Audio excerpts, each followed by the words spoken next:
Greetings from China, everyone. Hope you're having a fabulous week, and hopefully, it's getting a little warmer in Adelaide.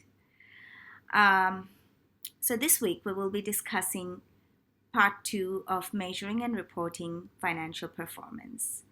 The video is uploaded in several parts just because a 2 hour lecture recording is too big to upload at once. So have a look at each of the parts and please make sure you complete the in-class exercises as we go through them. So let's jump to the PowerPoint slides. So these are the learning objectives for this week, and by the end of this lecture, you should be able to understand all of these. So when it comes to incomes and expenses, we need to be very clear between two bases of accounting: accrual basis versus cash basis. So the question is, when do we recognize incomes and expenses? With the accrual basis accounting, incomes are recognized when earned and expenses are recognized when incurred, regardless of when the actual cash receipts or payments are made. The cash basis, however, recognizes incomes and expenses when the cash is received and paid. So accrual accounting recognizes incomes on the basis that it has been earned, irrespective of whether the cash is in arrears or if it's in advance. And the income statement is prepared on an accrual basis. We have already looked at the income statement and we have already used the accrual basis. We just haven't talked about it. So with the accrual basis, incomes are recognized when earned, expenses when incurred. Just remember that. And cash accounting means recognizing transactions at the time when the cash flows take place. So when cash is received and when cash is paid, only then you will record the transactions. The cash flow statement is prepared on a cash basis.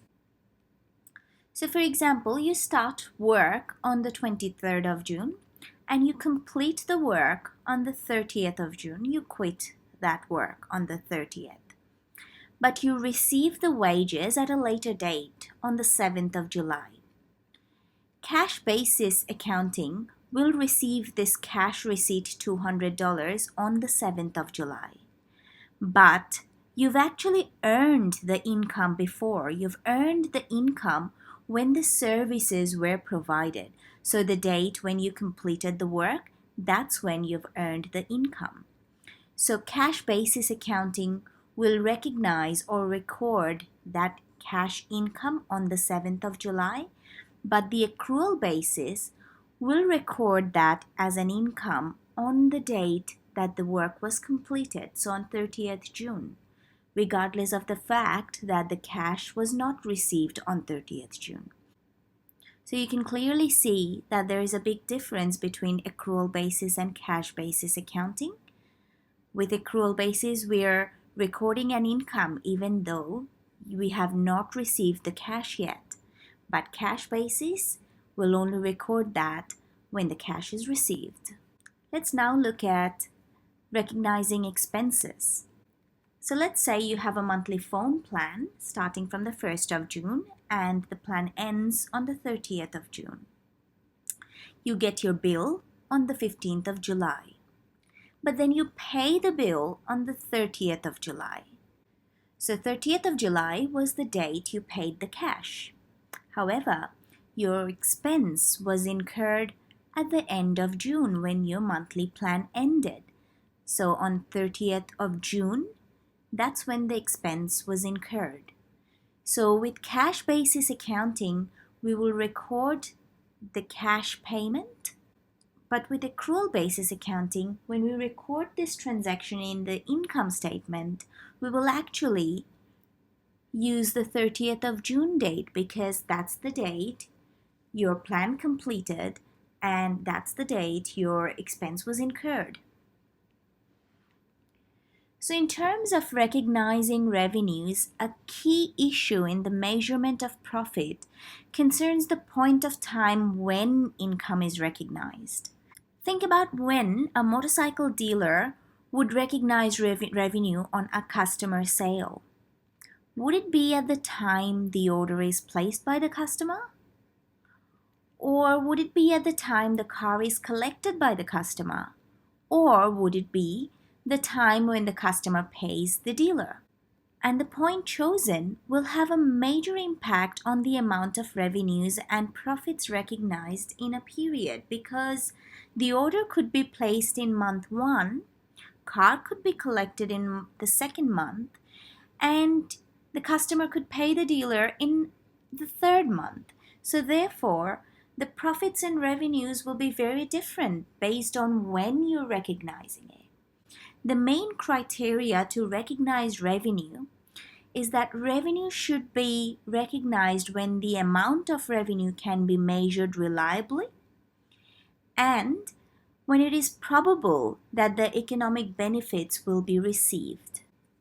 So for the sale of goods, revenue is generally recognized when the ownership and control of the items pass to the buyer. So with our car example that we've just seen, revenue will be recognized upon collection by the customer. So when you provide the good to the customer, when the ownership and control has been transferred to the customer, that's when the business will recognize it as a revenue. The date when the customer pays cash flow statement will record that as a cash inflow. But the income statement will record the revenue when the customer gets the ownership. So in the past several weeks, we've looked at several different transactions, and we've seen that there can be cash sales where the customer pays money to the business straight away at the time of the sale. And there can be credit sales where the customer pays back the business at a later date. So with cash sales, it's very straightforward because the date the cash is received is the same as the date the revenue is earned. So we would recognize the revenue straight away. But when the sale is made on credit, the definition that we just looked at will be in effect, and it will allow us to recognize revenue even if the cash has not been paid. And therefore, sales figure on the statement of financial performance may often be different to the amount of cash received from sales, because the amount of cash received will only be recorded when the cash is received, which can be on a later date. But the sales figure will include any sales. For long-term contracts or services, these can take several years to complete, and these are broken into stages, and the relevant revenue is recognized at the completion of each stage. So, for example, contracts such as construction contracts, these often extend over a very long period of time, and we will break it down into stages, and revenue will be recognized at each stage. So for example, a very simple construction contract could comprise of stages such as clearing and leveling of the land and building foundations. Once this is complete, the revenue for this part will be recognized. Stage 2 could be building the walls. Once completed, the revenue for this will be recognized. Stage 3 could be putting on the roof. Once completed, the revenue will be recognized. And stage 4 could be windows and other interior work, and once completed, the relevant revenue will be recognized. So at the completion of the job, the revenue is recognized. Some services may also take years to complete, such as a long-term consultancy project, for example, a computer system installation. These may also be broken down into stages, and the revenue will be recognized as each relevant stage is completed.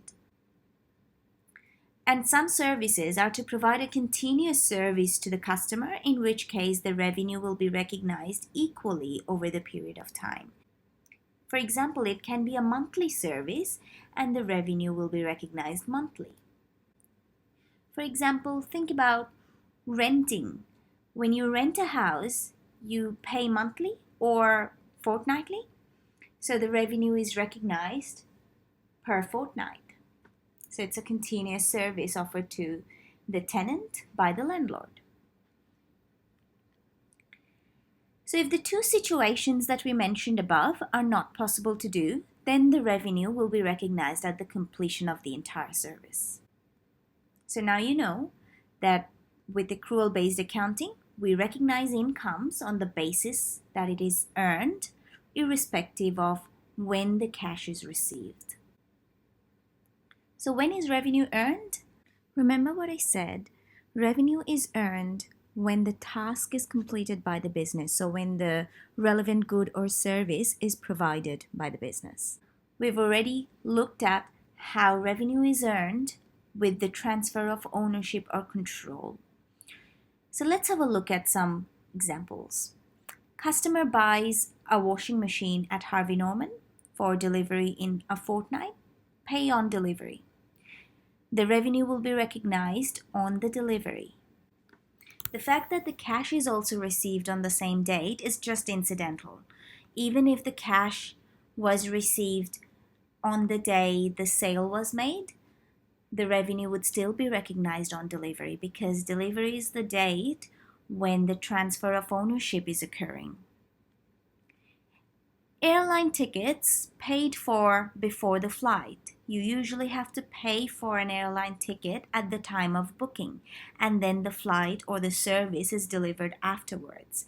But the revenue by the airlines will be recognized when the service is delivered. So after the flight, they will recognize the revenue.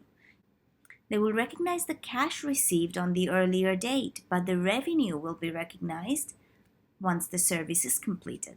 Tuition fees paid at the beginning of the private school year. So the school will recognize the revenue when the service is delivered. And because this is a continuous service, maybe they'll recognize it at the end of every month as the services are completed in stages. So that's accrual-based accounting. And cash-based accounting, in contrast, recognizes incomes when the cash flow takes place, but it's very rarely used. So we've looked at various scenarios, but there are really three possibilities when recognizing revenue, and all that we've looked at in the previous slides really are categorized into these three possibilities. So first one, the revenue is recorded when the cash or accounts receivable is recorded. So when it's a sale for cash, then we will record cash and it will be sales revenue or just revenue. Or if it's a sale on credit, then we will record it as accounts receivable and still sales revenue will be recorded. The second possibility can be that the cash has been collected, but the organization has not earned it. So this means that they have received the cash, but they have not performed the services or they have not delivered the product yet. And a classic example is airlines, where you have to pay the tickets first at an earlier date and then the service is delivered at a later date. When this happens, the business records this transaction as a liability, not as sales revenue. They call it prepaid sales or prepaid revenue, or alternatively, they call it unearned revenue. All these things mean the same thing. This is a liability account because once the business has received the money in advance, they now have an obligation to provide the good or service, and therefore it's a liability until the time the service or good is actually provided. Once the service is provided or the good has been delivered, only then the revenue has been earned and sales revenue will be recognized in your statements. The third possibility is that the revenue has been earned, but the cash has not yet been paid by the customer, nor an accounts receivable has been issued. So an example of this could be that you have already performed the services or delivered the product, but you have not sent an invoice to the customer yet, so you don't have an accounts receivable for it. You've not received cash yet, so you cannot record cash either. This is still an asset account because future inflow of economic benefits are probable, but we call it accrued revenue. So it's very similar to accounts receivable, but we cannot call it accounts receivable unless an invoice has been sent to the customer. When you haven't sent an invoice to the customer but performed the good or service delivery, it's accrued revenue. So let's have a look at some examples. Let's look at Lance & Co. once again. So the first example is of a situation where revenue is recognized when the transaction occurs. So these are transactions that we've already looked at in the previous lecture. So on 13th of May, the business sells $2,000 worth of bikes for $4,000 cash. So this is a cash sale, and with cash sales, revenue is recognized immediately. So on the 13th of May, we recorded the cash and we also recorded the sales revenue. On 16th of May, sells $3,000 worth of bikes for $6,500 on credit. So this is a credit sale, and therefore we had recorded an accounts receivable for this. However, because you've already delivered the bikes, revenue has already been earned, regardless of the fact that the business has not received cash yet. And therefore, we have recorded this as revenue on the 16th of May. Let's look at a second example of prepaid revenue. So prepaid revenue is recorded when the cash has been collected by the business, but the product or service has not been delivered. So let's look at a new transaction. On the 5th of June, the customer orders and pays $10,000 in advance for a specialty bike, which will cost the business $6,000 to supply. Since this is a new transaction, we'll look at the worksheet entry for this. A worksheet template has been provided in your lecture notes with all the previous worksheet entries included in it. We just have to enter the new ones. So take a moment to yourself to think about what the entry would be for this one. The customer has ordered and paid $10,000 for the bikes. They've paid in advance. Since the money has been received, cash at bank will go up by $10,000. But what's the second entry? It's a liability. It's a prepaid revenue because the business has received the money but not delivered the goods yet. It's an advance payment. So prepaid revenue liability account will go up by $10,000. Let's look at the worksheet. So here's our worksheet. For now, you can just fill in the worksheet template provided in your lecture notes, but this Excel file, as usual, will be uploaded on Flow, and you can see that the first sheet is a template, which includes all of the previous transactions that we have recorded, all of the transactions that occurred during the month of May for Lance & Co. And in the second sheet, you'll see the solutions as well, so solutions to the new one. So let's go back to the template and fill this in as we go. So I've created this new section here for entering the June transactions. Firstly, note that June is a new month. So whatever we had in the accounts at the end of May should be transferred or carried over to June. So at the beginning of June, you should bring down any balances from the existing accounts. So here we have cash at bank, the total balance $52,870, inventory was $12,000, etc., etc. So we'll just carry them over because every month's closing balance is next month's opening balance. So we'll just copy all of these balances and paste them. So they're all there. Let's just check. We have the accounting equation here, and it's equal, which means we've copied it over correctly. So now let's look at June transactions. We've just looked at the 5th of June transaction. Customer orders and pays $10,000 in advance for a specialty bike, which will cost Lance & Co. $6,000 to supply. So on the 5th of June, customer has paid $10,000, so the business has received cash. Cash at bank will go up $10,000. But the business has not delivered the bikes yet. This payment was in advance, so therefore Lance & Co. cannot recognize it as a revenue as yet. At this point, this is actually a liability, because once the business has received the cash in advance, they now have a present obligation to provide the goods and services. So let's look at the liability section. In your liability section, create a new liability account and name it prepaid sales or prepaid revenue or unearned revenue. Whatever you call it means the same thing. Here's 5th of June under prepaid sales, so this liability account goes up by $10,000 as the business now has an obligation to provide those goods. All right, the third example is of a situation of accrued revenue.